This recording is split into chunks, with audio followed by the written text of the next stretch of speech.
Masih bersama saya Budiman Tanrujo di Satu Meja The Forum. Saya ke Mas Mufti Anam, Komisi 6 DPR. Mas, apa yang harus dilakukan oleh pemerintah agar problem gejolak kelangkaan minyak goreng ini tidak terjadi dan terus terjadi sampai ada persekongkolan seperti apa yang harus dikerjakan? Jadi pertama, pemerintah dalam setiap mengambil kebijakan perlu mengajak duduk bersama seluruh produsen minyak goreng. Jadi kalau perlu ketika menetapkan DMO dan DPO lagi ke depan, misalnya ini harus dilakukan, maka diajak duduk mereka. Berapa sih biaya tanam sawitnya? Berapa sih biaya untuk mengolah CPO untuk menjadi minyak goreng ditambahin olein tadi itu? Kemudian berapa sih biaya pengemasannya? Berapa sih biaya distribusi dan sebagainya? Kemudian dari situlah dilihat bahwa berapa keuntungan yang akan diambil mereka. Maka ini harus dikontrol, karena kalau tidak maka akan liar seperti sekarang. Bayangkan bahwa hari ini minyak goreng kemasan kalau ngikutin harga market yaitu 25.000 kan begitu. Sedangkan kita ini negara dengan produsen seperti yang saya sampaikan tadi, produsen sawit terbesar. Yang kemudian yang kedua yang ingin disampaikan, selain kebijakan sebagus apapun tanpa ada tindakan, tanpa ada pengawasan tentu akan juga sia-sia. Maka perlu ketika ada kebijakan-kebijakan, ke depan perlu ada tindakan tegas. Ketika misalnya kemarin DMO dan DPO diterapkan, berapa produsen-produsen minyak goreng yang tidak memenuhi kewajiban itu tidak dirilis dan tidak ada kontrol dari mereka. Karena apa? Karena yang distribusi ya dari pabrikan-pabrikan itu sendiri, pola distribusi sampai ke bawah, karena mereka punya jaringan distribusi. Maka mestinya perlu ada kontrol, perlu ada jembatan antara produsen dengan konsumen, yaitu siapa? Sesuatu distributor yang bisa dikontrol oleh pemerintah, misalnya PPI, Bulog dan sebagainya, untuk bagaimana kemudian bisa mengontrol mana perusahaan-perusahaan yang sudah melakukan kewajibannya, mana yang belum. Ketika yang belum ya maka perlu diberikan punishment untuk bagaimana mereka tidak bisa ekspor begitu. Yang ketiga, harapan kami pemerintah punya prioritas. Saya bilang tadi bahwa prioritasnya apa, yaitu bagaimana ke depan prioritas dalam negeri menjadi prioritas utama.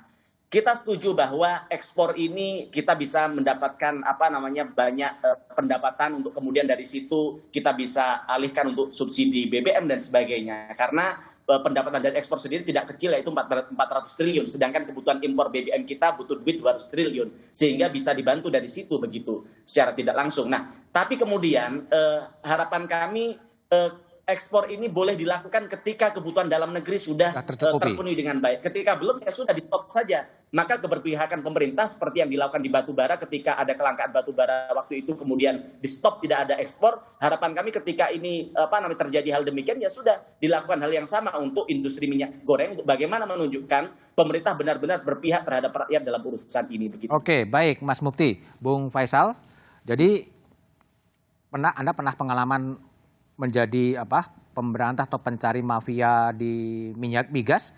Harapan Anda pada pemerintah untuk mafia-mafia pangan yang ada itu? Nah, masalahnya kembali kasus ini saya tidak melihat adanya mafia, gitu. Lebih disebabkan karena dua prinsip dasar tidak terpenuhi, yakni pemerintah menciptakan dua harga untuk CPO. Oleh karena itu, pengusaha ingin harga yang tinggi, kalau konsumen ingin harga yang rendah. Telah dibiarkan oleh pemerintah terjadi persaingan CPO ini sebagai produk pangan perut dan produk energi, dan energi dimenangkan. Konsekuensinya ya untuk pangan di turun kesampingan, di nomor duakan. Akibatnya ya seperti ini. Kemudian yang berikutnya adalah kita ingin setiap kebijakan itu, tadi pemerintah sebetulnya punya kuasa luar biasa. Jadi ekspor misalnya harganya 100, Mas. Kita ingin di dalam negeri 70. Kenakan aja pajak ekspor 30%, 70. Jadi tidak otomatis harga luar negeri itu sama dengan di dalam negeri. Kalau mau 50, pajak ekspornya 50%. Gitu. Jadi pemerintah masih punya kuasa tapi tidak melaksanakan. Justru mengeluarkan DMO, DPO yang kenapa nggak dilaksanakan? Tidak dilaksanakan untuk menghilangkan DPO dan DMO, kan nggak perlu, kan ada instrumen yang paling efektif, pajak ekspor. Paling efektif, otomatis turun. Nah sekarang harusnya kan turun misalnya 30%, harusnya 70 nilai harga CPO-nya. Pemerintah menciptakan, saya kasih 100 juga.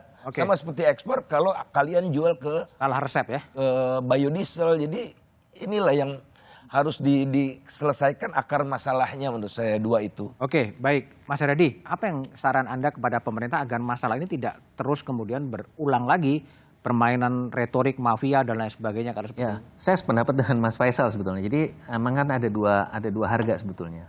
Ada harga untuk biodiesel dan harga untuk pangan ya kalau kita bicara sebetulnya. Sehingga kalau memang kalau kita mau tergantung daripada pemerintah ininya ya, kan ada situasi tertentu yang harus diintervensi.